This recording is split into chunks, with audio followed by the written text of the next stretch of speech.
How you doing, guys? I know, hold the applause, what you've all been waiting for. Nothing major here, presenting pro sports, which is our topic. So, pro sports, nothing major. Get it written down on your score sheets, get the fours going. So, I'm Jacob Hall. I'm Leah Cutler. I'm Michael McIntosh.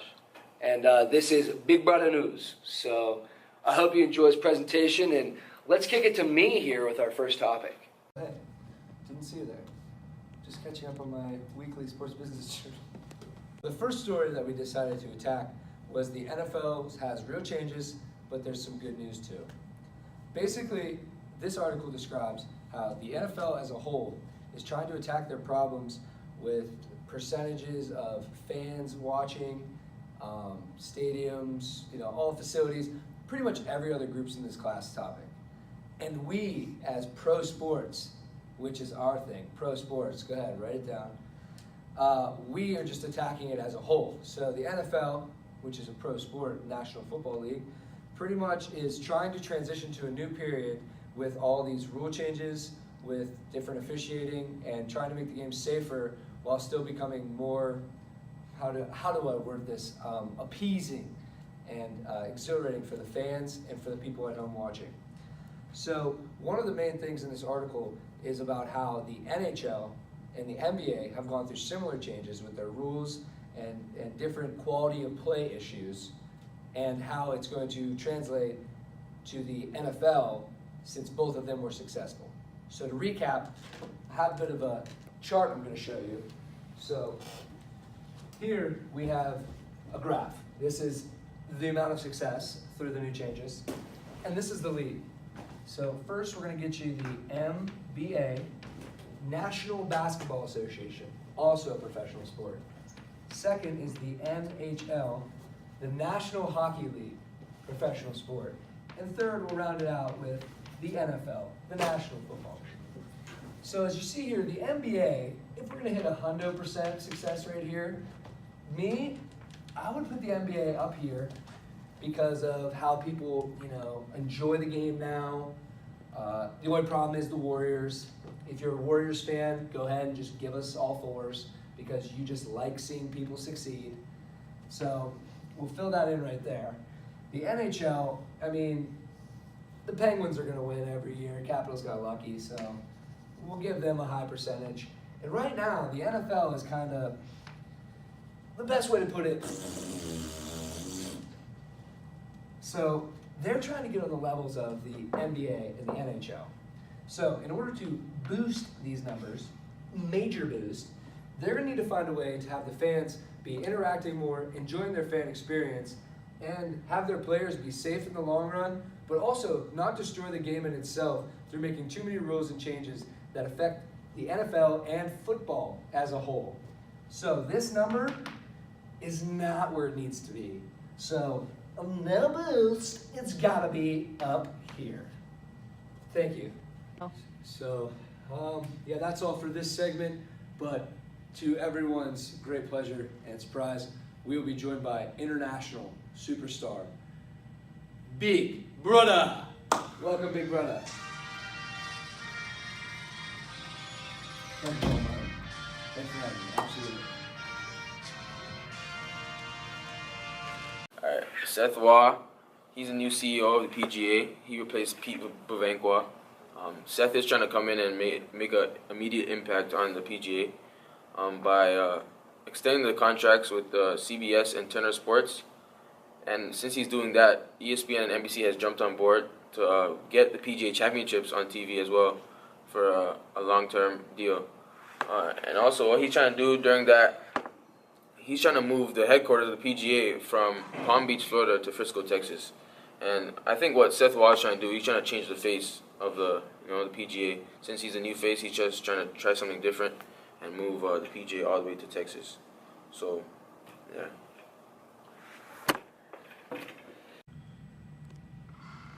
Well, thanks for having me, guys. Now, replacing me right now is Jim Kelly's nephew's girlfriend. Here I am. I made it, guys. Don't worry. Thank you so much.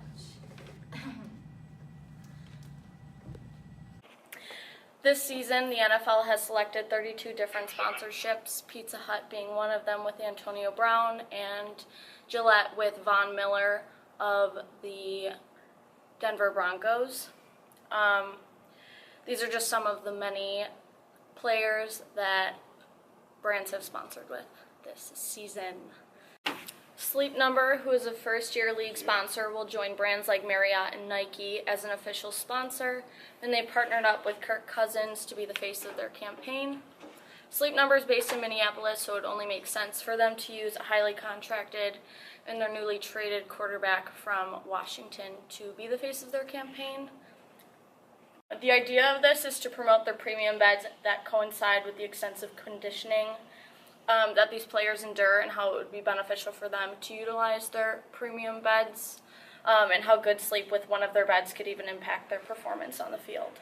When a brand uses a familiar face, they're attempting to endorse not only the positive image of the brand, but also a specific celebrity.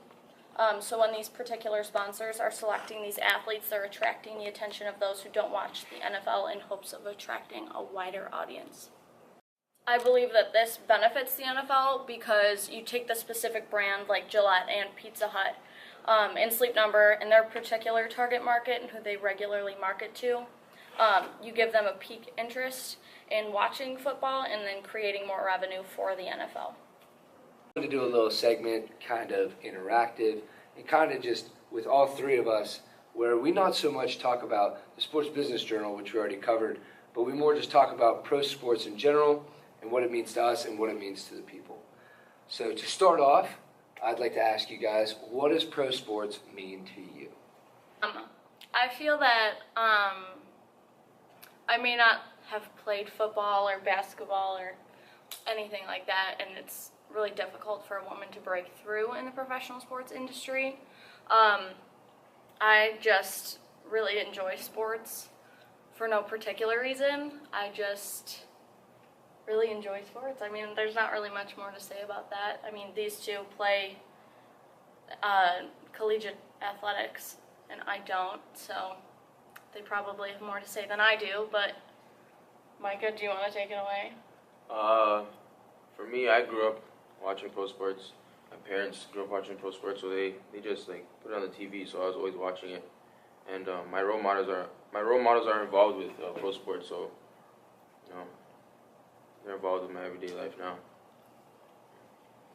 To me, I think pro sports is something that, you know, can bring people together, and it's something that this nation especially, and then now including Canada and some of the leagues like NHL and NBA, really people use it as a release or an outlet, or it's just something to look forward to, and it's something that there's obviously a very wide audience for, and a lot of people on Sundays watch NFL, a lot of people watch NBA, a lot of people are diehard fans, and I think to combine everyone else's topics pretty much just lead up to our topic, because pretty much anything you name pretty much involves pro sports. Like even interscholastic, I mean, the goal is to get the pro. I mean, intercollegiate, goal is to get the pro.